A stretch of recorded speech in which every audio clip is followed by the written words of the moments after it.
Hello my listeners, कैसे हैं आप लोग? लेकर आ गई हूँ मैं आपके लिए तो ज़रूरत है मेरी सीरीज़ का नया एपिसोड। तो चलिए शुरू करते हैं। अब तक की कहानी में हमने देखा किस तरह से माही बहुत ही ज़्यादा फ्रस्ट्रेट हो चुकी थी, क्योंकि जिस तरह से रौनक ने माही को आकर उसके हाथ में वो थाल पकड़ाई थी। माही को तो जैसे कुछ समझ ही नहीं आ रहा था कि आखिर उसके साथ ये सब कुछ चल क्या रहा है। पहले तो वो रौनक को देखकर काफी ज्यादा रिलैक्स हुई थी कि चलो, कार्तिक की जगह रौनक उसके घर पर आए हैं, इसका मतलब प्रॉब्लम ज्यादा बड़ी नहीं होने वाली है। मगर रौनक की ये बातें सुनकर माही का तो पूरी तरह से दिमाग ही हिल जाता है। जैसे ही रौनक ने माही के हाथ में वो थाल पकड़ाई थी, माही जो बुद्ध बनकर एक जगह पर खड़ी फ्रीज हो चुकी थी, जैसे उसका दिमाग ही काम ना कर रहा हो। वहीं ईशानी जो रौनक को समझाने की बहुत कोशिश करती है, मगर रौनक भी कार्तिक के ऑर्डर से मजबूर हो चुके थे और वो कार्तिक के खिलाफ एक बात भी नहीं कह सकते थे, जिसकी वजह से ईशानी की भी सारी कोशिश नाकाम हो जाती है। वहीं अंदर माही, जिसे नीलिमा जी और सौरभ जी समझाने की कोशिश कर रहे थे कि माही को ऐसा कुछ भी करने की जरूरत नहीं है। जब तक सौरभ जी और नीलिमा जी जिंदा हैं, तब तक माही के साथ कोई जबरदस्ती नहीं हो सकती। नीलिमा जी जो माही के हाथ से वो थाल छीनने की कोशिश कर रही थी, मगर माही जो उसे इतना जोर से पकड़ी हुई थी कि नीलिमा जी भी उससे उसके हाथों से वो थाल नहीं छीन पाती। वहीं माही जो अचानक से उठती है और अपने बेडरूम में जाकर उस थाल को अपने बेड पर पटक देती है। ईशानी जो उसके पीछे पीछे आ रही थी, ईशानी जो उसे पीछे से हक करते हुए उसे समझाने की कोशिश करती है, मगर माही कुछ भी सुनने को तैयार नहीं थी, क्योंकि माही की जिंदगी अब उसकी कहाँ रह गई थी। माही के लिए ये बहुत ही बड़ा फैसला था, जो कि माही बिल्कुल भी नहीं लेना चाहती थी। कार्तिक के साथ जिंदगी बिताने की वो तो सोच भी नहीं सकती थी, जिसकी वजह से वो खुद को खत्म करने की बात करती है, जिससे ईशानी उस पर नाराज होते हुए कहती है कि कैसी बकवास कर रही हो तुम माही, दिमाग खराब हो गया तुम्हारा। वहीं माही को इस तरह रोता हुआ देखकर ईशानी भी काफी ज्यादा इमोशनल हो चुकी थी। माही जो रोते हुए ही कहती है, और क्या करूं मैं, मेरे पास कोई ऑप्शन बचा है? उनके साथ शादी करके जिंदगी बिताना तो मैं सोच भी नहीं सकती, और अगर जिंदा रही तो वो मुझे मुझे छोड़ेंगे नहीं। इस सारी प्रॉब्लम को खत्म करने का सिर्फ और सिर्फ एक रास्ता है मेरे पास, कि मैं खुद को ही खत्म कर लूं। ईशानी जो माही को अपनी तरफ दिखाते हुए कहती है, ऐसा कुछ नहीं करोगी तुम, हम कुछ सोच लेंगे माही, पर प्लीज इस तरह की बकवास मत करो। माही जो अपना हाथ ईशानी के हाथ से छुड़ाते हुए बेड पर बैठते हुए कहती है, सोचने का भी वक्त नहीं बचा है मेरे पास। कल वो आकर जबरदस्ती ले जाएंगे मुझे, और मैं कुछ नहीं कर पाऊंगी। और अगर तुम लोगों में से किसी ने भी कुछ करने की कोशिश की तो वो कुछ भी कर सकते हैं। वो एक नंबर के साइको इंसान है। ईशानी को तो इस बारे में जरा भी आइडिया नहीं था कि कार्तिक कैसे इंसान है, मगर माही ने तो आज उनका गुस्सा देख ही लिया था, जिस तरह से वो सर्वेश पर हावी हो चुके थे। माही को वो बार बार याद आता तो वो अंदर तक कांप जाती। जिस तरह से कार्तिक के बॉडीगार्ड्स ने सर्वेश की पूरी बॉडी को गोलियों से छलनी कर दी थी, उसके बाद भला माही कैसे कार्तिक से शादी कर सकती थी? भला एक खूनी के साथ माही अपनी जिंदगी कैसे बिताती, वो भी उस इंसान का खून किया था उन्होंने, जिस इंसान को माही ने हमेशा अपना समझा था। ईशानी माही को रोकते हुए कहती है, माही सुन, देख, मुझे पता है तेरी तेरी तेरी हालत ऐसी नहीं है कि मैं तुझसे ये बात कहूँ, मगर फिर भी एक बार सोच कर तो देख, कार्तिक सर इतने भी बुरे नहीं है माही। वही माही जैसे ईशानी की ये बात सुनती है, वो झटके से ईशानी को अपने आप से दूर करते हुए कहती है, वो देखो, वो देखो तुम्हारे प्यारे कार्तिक सर ने मेरे लिए क्या भेजा है। मेरे लिए ये शादी का नहीं बल्कि मेरी मैयत का सामान है, देखो। और वो अपने हाथ में उस लहंगे को पकड़े हुए ईशानी को दिखाते हुए कहती है, ये लाल जोड़ा मेरी शादी का जोड़ा नहीं, मेरी मेरे लिए मेरी मैयत का जोड़ा है। और ये ज्वेलरीज। माँ ही अपने हाथ में ज्वेलरी को पकड़े हुए दिखाती है और ईशानी से कहती है, ये भेजा है तुम्हारे कार्तिक सर ने मेरे लिए, इसे पहनने से तो बेहतर होगा कि मैं फांसी का फंदा पहन लूं। ईशानी जमाए को हक करते हुए कहती है, प्लीज माही, इस तरह की बकवास मत कर, मुझे मुझे अच्छा नहीं लग रहा तेरी ये बातें।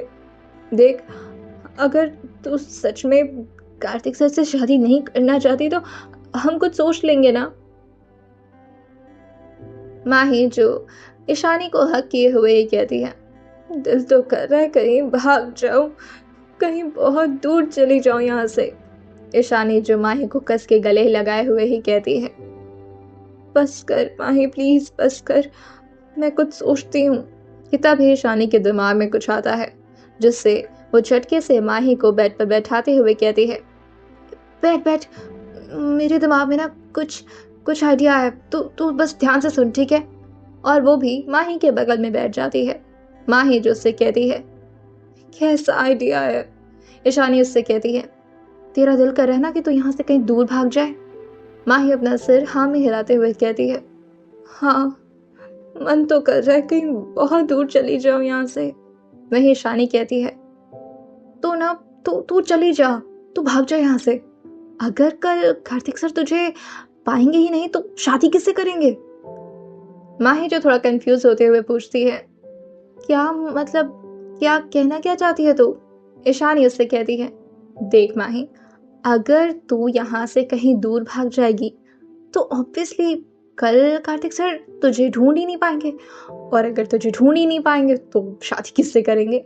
माही जो कहती है, तो तुझे लगता है कि मैं अकेले यहाँ से भाग जाऊं, और मैं भागकर कहाँ जाऊंगी। ईशानी जो अपना फोन ऑन करती है और किसी का फोटो दिखाते हुए कहती है, ये देख हैंडसम है ना। माही जो उससे कहती है, ये तो विवान है, इसका क्या करना है। ईशानी उससे कहती है, इसकी एक छोटी सी ख्वाहिश पूरी करनी है मुझे। माही जो ईशानी पर थोड़ा गुस्सा करते हुए कहती है, मैं इतनी बड़ी प्रॉब्लम को फेस कर रही हूँ, मुझे समझ नहीं आ रहा मैं क्या करूँ, और तुझे ये बकवास नजर आ रहा है, और तुझे इसकी ख्वाहिश पूरी करनी है, वो भी अभी। ईशानी हल्का सा हंसते हुए कहती है, तू तो कभी ना मेरी बात समझती ही नहीं है। देख, ये शख्स तेरे पर ना बचपन से फिदा है, और इवन मेरी बुआ जी भी तुझे बहुत पसंद करती है। ईशानी की बात सुनकर माही उससे दूर होते हुए कहती है, हाँ तो। ईशानी जो दोबारा से माही को खींचते हुए बेड पर बैठाती है और कहती है, तो एक काम करना, तू इनके पास चली जा कुछ दिनों के लिए। वैसे भी विवान कब से कह रहा था कि तुझे उनके घर पर कुछ दिन के लिए भेज दिया जाए। I mean, बुआ जी तुझे इतना पसंद जो करती हैं, और साथ ही उनका बेटा भी लट्टू है यहाँ पर, तो तेरा कुछ दिन के लिए यहाँ से दूर हो जाना भी बेहतर ही होगा ना तेरे लिए, और साथ ही बुआ जी और साथ ही विवान की भी ख्वाहिश पूरी हो जाएगी। क्या बोलती है। माही जो ईशानी के सर पर चपेट मारते हुए कहती है, तू मुझे इस वक्त घूमने के लिए भेज रही है, और तुझे पता है ना ये लोग कहाँ रहते हैं, बनारस रहते हैं। अब यहाँ से बनारस कैसे जाऊंगी मैं अकेले। ईशानी जो उससे कहती है, अरे तू टेंशन क्यों ले रही है, मैं हूं ना तेरे साथ, मैं चलूंगी तेरे साथ। माही जो ईशानी से कहती है, अच्छा और कैसे चलेंगी आप, पैदल जाएंगी यहाँ से बनारस। मुंबई से बनारस तक का सफर जानती है कितना लंबा है। ईशानी जो कहती है, हम फ्लाइट से जाएंगे। माही जो ईशानी से कहती है, हाँ और फ्लाइट तो आपके फूफा जान बुक करवाएंगे। ईशानी जो कहती है, नहीं बेबी डॉल, उनका बेटा करवाएगा। और ये बोलकर वो अपने फोन पर विवान को कॉल लगा देती है। माही को तो ये आइडिया कुछ खास पसंद नहीं आया था, क्योंकि उससे इस बात का डर था कि अगर कार्तिक सर को पता चल गया कि वो बनारस जा रही है तो वो वहां पर भी उसके पीछे आ जाएंगे। मगर माही के पास इसके अलावा दूसरा कोई ऑप्शन नहीं था, जिसकी वजह से मजबूरन उसे ये बात माननी पड़ती है। वहीं ईशानी जो विवान को वीडियो कॉल कर देती है। माही जो अपना चेहरा ठीक करते हुए कहती है, पागल है, वीडियो कॉल क्यों किया, अगर मैं ऐसे मैं जा रही हूँ यहाँ से। ईशानी उसका हाथ पकड़ते हुए उसे बेड पर बैठाती है और कहती है, अगर तो यहाँ से गई ना तो कल कार्तिक सर के साथ जाने के लिए भी रेडी हो जाना। ईशानी की इस तरह की धमकी सुनकर माही गुस्से में ही आकर ईशानी के बगल में बैठ जाती है और फोन में देखने लगती है। वहीं विवान जो कॉल उठाते हुए थोड़ा फ्रस्ट्रेशन में कहता है, इतनी रात को क्या कॉल कर रही है यार ईशू, बता क्या काम है।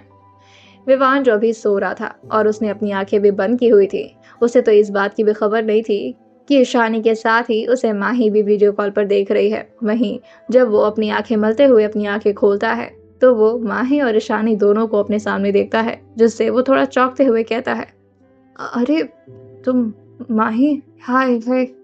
ईशानी जो चुटकी बजाते हुए कहती है, ओ हेलो, अपनी कजन को भूल गया, और तेरा ध्यान उधर क्यों है। मैंने कॉल लगाया ना, मुझसे बातें कर। वहीं विवान जो अपने बालों पे हाथ फेरते हुए हल्का सा स्माइल पास करता है और कहता है, अरे हाँ, हाय ईशानी। ईशानी जो विवान को थोड़ा टीज करते हुए कहती है, मुझे ऐसा क्यों लग रहा है कि तुम मुझे हाय जबरदस्ती कर रहे हो और तुम्हारा बात करने का इरादा किसी और से है। विवान जो आगे कुछ कहता है कि तब तक ईशानी माही को फोन थमाते हुए कहती है, लीजिए कर लीजिए आप बात, हम डिस्टर्ब नहीं करेंगे। और ये बोलकर वो फोन के पीछे चली जाती है। वहीं वो माही को फेस करते हुए उसे इशारों में समझा रही थी कि जैसा जैसा वो कह रही है वैसा वैसा वो विवान से कहे। माही को वैसे तो विवान की हरकतों से पहले ही थोड़ा बहुत अंदाजा हो चुका था कि विवान उसको पसंद करता है, मगर वो हमेशा विवान को इग्नोर करने की कोशिश करती थी। माही जो अपनी नजरें झुकाई हुई थी, जिसकी वजह से ईशानी को वो देख नहीं पा रही थी। ईशानी जो अपने हाथों को बजाते हुए माही को अपने तरफ दिखाते हुए इशारों में ही कहती है, उसे हाय बोलो। माही जो बिल्कुल वैसे ही कह रही थी जैसा जैसा ईशानी उसे अपने इशारों से बता रही थी। माही जो विवान से कहती है, हाय विवान, कैसे हैं आप? विवान जो हल्का सा स्माइल करते हुए कहता है, तुम अकेली हो अभी, और कोई आसपास नहीं है तुम्हारे? आई मीन ईशानी तो तुमसे चिपकी रहती है ना? माही जो तुरंत ही ईशानी की तरफ देखती है। ईशानी उसे अपने हाथ से इशारा करते हुए कहती है, बोलो कि तुम अकेली हो। माही अपना सिर हाँ में हिलाते हुए कहती है, हाँ मैं तो अकेली ही हूँ। विवान माही से कहता है, ओह वैसे मैं तो ठीक ही हूँ, पर इतनी रात में मुझे कैसे याद कर लिया? माही फिर से ईशानी की तरफ देखती है। ईशानी दोबारा से अपने हाथों के इशारे से उसे समझाती है और माही विवान से कहती है, मुझे याद आ रही थी आपकी। ईशानी अपने सर पर अपना हाथ मारते हुए कहती है, अरे ये कितनी बेवकूफ है। माही जो दोबारा से ईशानी की तरफ देखती है। ईशानी अपना गर्दन ना हिलाते हुए कहती है, ये नहीं बोलना था स्टूपिड। और ईशानी दोबारा से अपने हाथों के इशारों से माही को समझाने की कोशिश करती है। तो माही ईशानी के इशारों को समझते हुए कहती है, वो मुझे नींद नहीं आ रही थी, इसीलिए बात कर रही थी आपसे।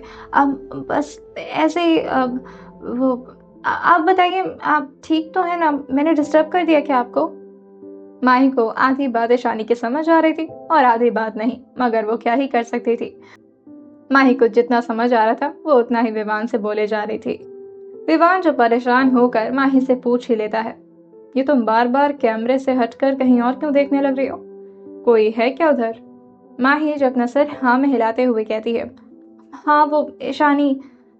तभी माही को अपनी गलती का रियलाइज होता है, तो वो अपने आंखों को जोर से बंद करते हुए कहती है, आई मीन वो ईशानी अंदर ना आ जाए, इसीलिए मैं बस डोर की तरफ देख रही थी। ईशानी जो अपनी भौवें चढ़ाते हुए माही को देखती है और इशारों में ही कहती है, वाह बेटा, तुम तो कमाल के झूठ बोलने लगी हो। ईशानी जो आगे इशारा करती है तो माही विवान से कहती है, अब कल आप फ्री हैं क्या?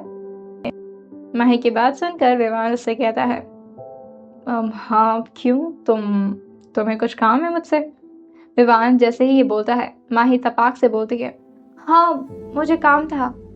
ईशानी दोबारा से अपना सर नाम हिलाते हुए कहती है, अरे यार ऐसे नहीं बोलना है, थोड़ा धैर्यता से बोलो।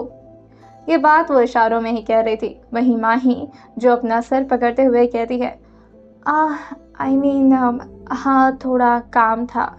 और वो दोबारा से ईशानी की तरफ देखते हुए कहती है, अभी ठीक है? ईशानी उससे कहती है, अरे तू कैमरे में देखना लड़की। विवान जो आगे कहता है, ओके बताओ क्या काम है, मैं ऑल टाइम फ्री हूँ तुम्हारे लिए। माही जो कहती है, मुझे बनारस घूमने का मन कर रहा था, इफ़ यू डोंट माइंड कल हो सकता है पॉसिबल?